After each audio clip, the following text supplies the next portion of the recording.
Hey everybody. So the next topic we're going to take a look at is the difference between a reflex and a learned response. So when we think about a reflex, we're thinking about something that is quick, fast, spontaneous, certainly not premeditated. Something that is very reactive. Whereas with a learned response, you're looking at something that's a little slower, a little more planned out or step by step, whereas you're relying on your body's visual and auditory cueing to relay the signal to your brain. It's not simply a reactive response, but rather something that requires you to listen, process, and then act. So a very easy way that you can replicate this and see the difference is by getting a subject or a patient to give you a hand. So in this case, you want to have them hold their one hand and arm out in front of them. They're going to use a little bit of like a pincer grasp, so their thumb and their first and second digit will do. The tester or the instructor will have a ruler, a piece of paper, a pencil, something that you can very easily gauge distance on, and this will be important in a few minutes. So to demonstrate a reflex, what you're going to do is have the subject hold their pincer out in front of them. The tester is going to hold the object, the ruler, the paper just above their fingers and spontaneously release, allowing the subject just to catch it.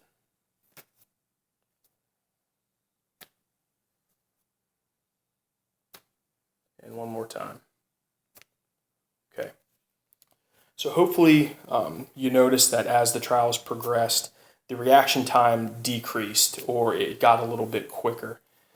That's typical of a reflex in this case. Comparing that next, we're going to look at the learned response, which is simulated very much like the reflex with one subtle change. So subject is still going to have their thumb and finger ready to pinch the object in front of them, but this time, rather than just going off of their visual cueing when they see the instructor drop the object, there's going to be what's called a trigger word associated with it. So the instructor is going to choose a trigger word. In this case, we'll use dog, and they're going to incorporate that into a series of words.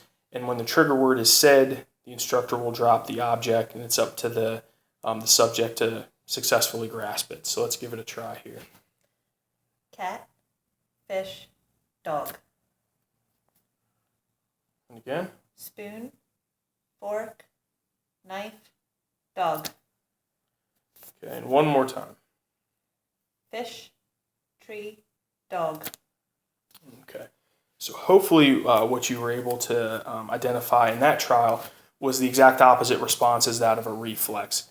Rather than the reaction time improving with the repeated action of the test, based on the variability of when that trigger word was said and not being able to solely rely on my visual input, the subject noted an increased reaction time or a longer response to complete the action.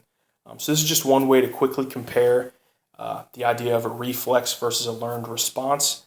If you're able to, please feel free to try this at some point down the road when able to either maybe a roommate, a family member, whenever you have the chance.